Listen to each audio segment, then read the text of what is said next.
बापू, जय भीम, जय संविधान. ಇವರಿಗೆ ಸಂವಿಧಾನಕ್ಕೆ ವಿರುದ್ಧವಾಗಿರ್ತಕ್ಕಂಥವರಿಗೆ ಸಂವಿಧಾನ ರಚನೆ ಆದಂತ ಸಂದರ್ಭದಲ್ಲಿ ಇದನ್ನು ವಿರೋಧ ಮಾಡಿದವರು ಯಾರು ಗೊತ್ತಾ?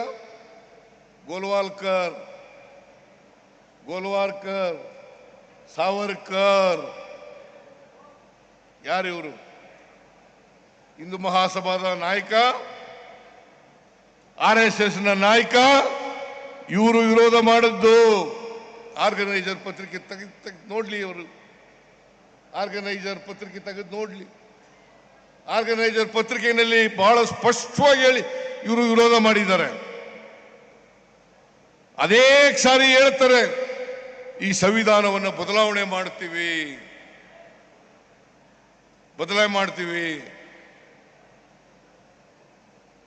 ನಾನು ಹೇಳ್ತೀನಿ, ಈ ದೇಶದ ಜನ ಯಾವ ಕಾರಣಕ್ಕೂ ಕೂಡ ಸಂವಿಧಾನವನ್ನು ಬದಲಾವಣೆ ಮಾಡಲಿಕ್ಕೆ ಸಾಧ್ಯ ಇಲ್ಲ. ಜನ ಇದನ್ನು ಬಿಟ್ಟುಕೊಡಲ್ಲ. ಕಾಂಗ್ರೆಸ್ ಪಕ್ಷ ಇದನ್ನು ಬಿಟ್ಟುಕೊಡಲ್ಲ. ಎಲ್ಲ ಕಾಲಕ್ಕೂ ಕೂಡ ಈ ಸಂವಿಧಾನ ಬೇಕಾಗ್ತದೆ. ಈ ಸಂವಿಧಾನವನ್ನು ರಕ್ಷಣೆ ಮಾಡ್ತಕ್ಕಂಥ ಕೆಲಸವನ್ನ ಕಾಂಗ್ರೆಸ್ ಮಾಡ್ತದೆ ಅಂತಕ್ಕಂಥ ಮಾತುಗಳನ್ನು ಹೇಳಲಿಕ್ಕೆ ಬಯಸ್ತಾ ಇದ್ದೇನೆ. ಇವರೆಷ್ಟೇ ಸುಳ್ಳು ಹೇಳಲಿ, ಎಷ್ಟೇ ಅಪವಾದಗಳನ್ನು ಮಾಡಲಿ, ಆದರೆ ಕಾಂಗ್ರೆಸ್ ಪಕ್ಷ ಬಡವರ ಪರವಾಗಿ ಮಾಡ್ತಕ್ಕಂಥ ಕಾರ್ಯಕ್ರಮಗಳನ್ನು ನಿಲ್ಲಿಸಲ್ಲ. ಇವೆಲ್ಲ ಗ್ಯಾರಂಟಿ ಯೋಜನೆಗಳಿದ್ದಾವಲ್ಲ, ಯಾವ ಗ್ಯಾರಂಟಿ ಯೋಜನೆಗಳು ಸ್ವಲ್ಪ ದಿನ ಶುರು ಮಾಡಿದ್ರು, ಈ ವರ್ಷ ನಿಲ್ಲಿಸ್ಬಿಡ್ತಾರೆ, ಮುಂದಿನ ವರ್ಷ ನಿಲ್ಲಿಸ್ಬಿಡ್ತಾರೆ. ನಾನು ಹೇಳ್ತೀನಿ, ಯಾವ ಕಾರಣಕ್ಕೂ ಗ್ಯಾರಂಟಿ ಯೋಜನೆಗಳು ನಿಲ್ಲಲ್ಲ. ಇವು ಬಡವರ ಕಾರ್ಯಕ್ರಮಗಳು. ಶಕ್ತಿ ಯೋಜನೆ, ಮಹಿಳೆಯರಿಗೆ ಶಕ್ತಿ ತುಂಬತಕ್ಕಂಥ ಕಾರ್ಯಕ್ರಮ. ಗೃಹ ಜ್ಯೋತಿ, ಬಡವರಿಗೆ ಪರ್ಚೇಸಿಂಗ್ ಪವರ್ ಅನ್ನು ಹೆಚ್ಚು ಮಾಡತಕ್ಕಂಥ ಕಾರ್ಯಕ್ರಮ.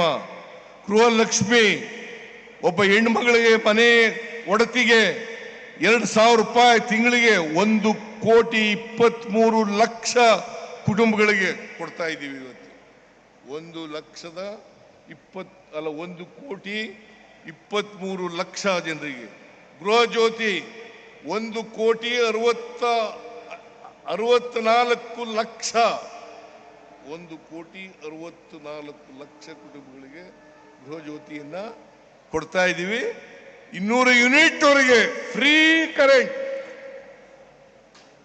ಯುವ ನಿಧಿ ಕಾರ್ಯಕ್ರಮ ಕೊಡ್ತಾ ಇದ್ದೀವಿ. ಅನ್ನಭಾಗ್ಯ ಕಾರ್ಯಕ್ರಮ ಕೊಡ್ತಾ ಇದ್ದೀವಿ. ಇದರಿಂದ ದುಡ್ಡು ಉಳಿತಾಯ ಆಗ್ತದಲ್ಲ.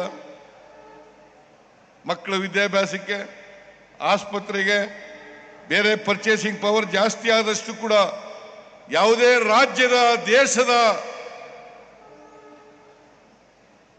ಆರ್ಥಿಕ ಪರಿಸ್ಥಿತಿ ಸುಧಾರಣೆ ಆಗಬೇಕಾದ್ರೆ ಆ ಜನರಲ್ಲಿ, ಆ ದೇಶದ, ರಾಜ್ಯದ ಜನರಲ್ಲಿ ಕೊಂಡ್ಕೊಳ್ತಕ್ಕಂಥ ಶಕ್ತಿ ಜಾಸ್ತಿ ಆಗಬೇಕು. ಕೊಂಡ್ಕೊಳ್ತಕ್ಕಂಥ ಶಕ್ತಿ ಜಾಸ್ತಿ ಆದ್ರೆ ಮಾತ್ರ ಆರ್ಥಿಕತೆ ಬೆಳವಣಿಗೆ ಆಗಲಿಕ್ಕೆ ಸಾಧ್ಯ ಆಗ್ತದೆ. ಅದಕ್ಕೆ ನಮ್ಮ 90% ಜನ ಈ ದೇಶದಲ್ಲಿ ಶಕ್ತಿ ಇಲ್ಲದೆ, ಕೊಂಡ್ಕೊಳ್ತಕ್ಕಂಥ ಶಕ್ತಿ ಇಲ್ಲದೆ ಈ ಜನರಿಗೆ ನಾವು ಗ್ಯಾರಂಟಿ ಯೋಜನೆಗಳನ್ನು ಕೊಟ್ಟಿದ್ದೀವಿ. ಈ ಗ್ಯಾರಂಟಿ ಯೋಜನೆಗಳನ್ನ ಕಾಪಿ ಮಾಡಕ್ಕೆ ಶುರು ಮಾಡಿಬಿಟ್ಟಿದ್ದಾರೆ. ಅನೇಕ ಕಡೆಗಳಲ್ಲಿ ಕಾಪಿ ಮಾಡೋದು. ಮಹಾರಾಷ್ಟ್ರದಲ್ಲಿ ಕಾಪಿ ಮಾಡಿದ್ರು, ರಾಜಸ್ಥಾನದಲ್ಲಿ ಕಾಪಿ ಮಾಡಿದ್ರು, ಗುಜರಾತ್ನಲ್ಲಿ ಕಾಪಿ ಮಾಡಿದ್ರು, ಮಧ್ಯಪ್ರದೇಶದಲ್ಲಿ ಕಾಪಿ ಮಾಡಿದ್ರು, ಉತ್ತರ ಪ್ರದೇಶದಲ್ಲಿ ಕಾಪಿ ಮಾಡಿದ್ರು, ಡೆಲ್ಲಿನಲ್ಲಿ ಕಾಪಿ ಮಾಡಿದ್ರು. ಈಗ ಬಿಹಾರ್ನಲ್ಲಿ ಮಾಡ್ತಾ ಇದ್ದಾರೆ. ಬಿಹಾರ್ನಲ್ಲಿ ನಾವು 200 ಯೂನಿಟ್ ಕೊಟ್ಟರೆ ಅವರು 125 ಯೂನಿಟ್ ಕೊಡ್ತಾರಂತೆ. ಅಲ್ಲಿ ಸಮ್ಮಿಶ್ರ ಸರ್ಕಾರ ಅಲ್ಲ ಇರೋದು, ಬಿಜೆಪಿ ಸಮ್ಮಿಶ್ರ ಸರ್ಕಾರ ಅಲ್ಲ, NDA ಸರ್ಕಾರ ಅಲ್ಲ ಇರೋದು. ನಿಮ್ದು ಪಾತ್ರ ಇದೆಯಾ ಇಲ್ವಾ ನರೇಂದ್ರ ಮೋದಿಜಿ?